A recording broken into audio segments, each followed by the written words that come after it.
ماہ محرم کی شرعی حیثیت کیا ہے کہ اس کی بہت ہی زیادہ فضیلت ہے. پہلی بات تو یہ 4 حرمت والے مہینوں میں سے ایک مہینہ ہے. حرمت کا مطلب عزت والے، احترام والے. اللہ سبحانہ و تعالیٰ نے سورۃ التوبہ کے اندر ارشاد فرمایا، جو آیت کریمہ فرمائے رسولہ کی بات پڑھی گئی ہے، سورۃ التوبہ سورہ نمبر 9 کی آیت نمبر 36. رب العالمین نے فرمایا بے شک مہینوں کی گنتی اللہ رب العالمین کے نزدیک اللہ کی کتاب یعنی لوح محفوظ میں اس دن سے جس دن اللہ نے زمین اور آسمانوں کو پیدا کیا تھا 12 ہے. یعنی اللہ نے جب زمین و آسمان کو پیدا فرمایا، رات اور دن بنائے، اسی دن سے اللہ رب العالمین نے ہفتے کے 7 دن اور مہینے کے 29 اور 30 دن اور سال کے 12 مہینے بنائے ہیں اور قرار دیے ہیں. منہا اربعۃ حرم، انہی میں سے 4 حرمت والے مہینے ہیں. یہ 4 حرمت والے مہینے کون سے ہیں؟ نبی کریم صلی اللہ علیہ وسلم نے اس کی وضاحت احادیث مبارکہ میں کی ہے.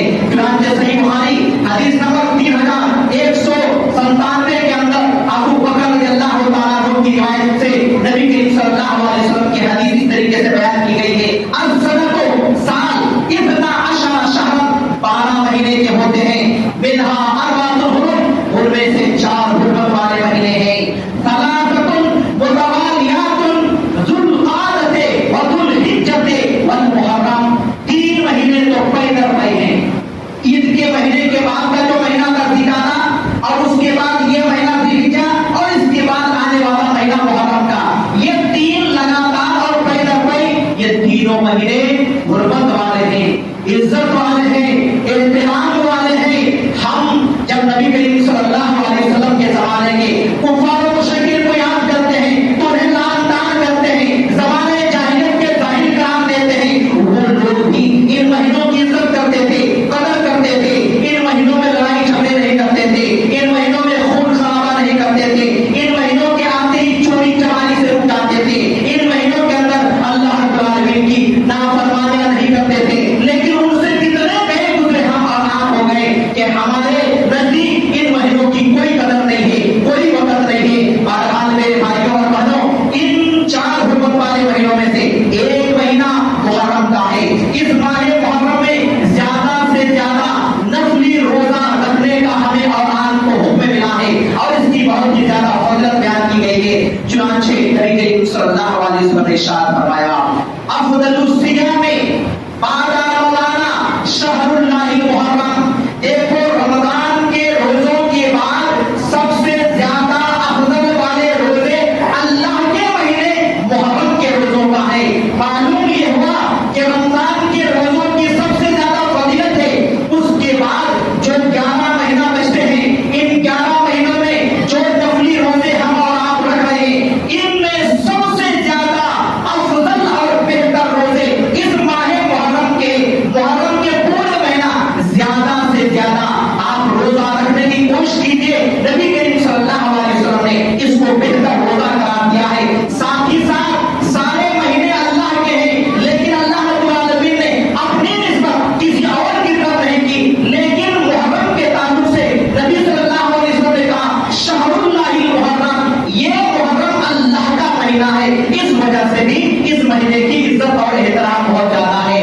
خصوصی طور پر 10ویں محرم کو ہمیں اور آپ کو روزہ رکھنا چاہیے. عبداللہ بن عباس رضی اللہ عنہ بیان فرماتے ہیں کہ نبی کریم صلی اللہ علیہ وسلم جب مکہ سے ہجرت کر کے مدینہ تشریف لائے تو دیکھا کہ یہودی لوگ 10ویں محرم کو روزہ رکھ رہے ہیں. آپ صلی اللہ علیہ وسلم نے ان سے پوچھا کہ یہ کیسا روزہ ہے، تم لوگ اس دن روزہ کیوں رکھ رہے ہو، وجہ کیا ہے؟ تو ان لوگوں نے اسی تاریخ کی طرف اشارہ کیا اور کہا اسی 10 محرم کو اللہ رب العالمین نے موسیٰ علیہ السلام اور ان کے ماننے والوں کو فرعون سے نجات دیا تھا. اسی شکرانے میں موسیٰ علیہ السلام نے روزہ رکھا تھا، لہذا ہم لوگ بھی اس دن روزہ رکھ رہے ہیں.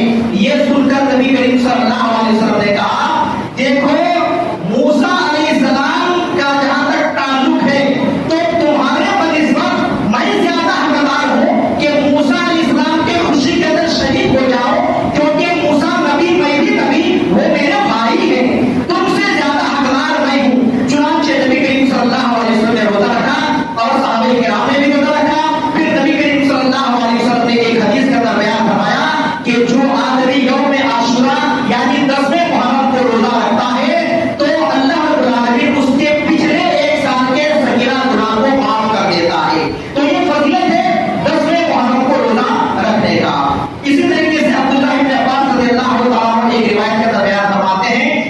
مہینے نبی کریم صلی اللہ علیہ وسلم کو عاشورہ یعنی 10ویں محرم کے روزے سے زیادہ کسی اور مہینے کے نفلی روزہ رکھنے کا اہتمام کرتے ہوئے نہیں دیکھا. سب سے زیادہ اہتمام 10ویں محرم کے روزوں کے کرتے تھے. اسی طریقے سے عبداللہ ابن عباس رضی اللہ تعالیٰ عنہ کی ایک اور روایت کے اندر بیان کیا گیا ہے کہ نبی صلی اللہ علیہ وسلم نے بیان فرمایا کہ چونکہ 10 محرم کو یہودی بھی روزہ رکھتے ہیں تو اگر میں آئندہ سال زندہ رہا تو ان کی مخالفت کرتے ہوئے 9 محرم کو روزہ رکھوں گا. اور اسی طریقے سے کچھ اور روایات ہیں جس کے اندر بیان کیا گیا ہے کہ 9 اور 10 محرم کو روزہ رکھو یا 10 اور 11 محرم کو روزہ رکھو. تو 10 اور 11 محرم کو روزہ رکھنے کا جہاں تک تعلق ہے وہ حدیث ضعیف ہے. محدثین کرام نے اس کو ضعیف قرار دیا ہے. لہذا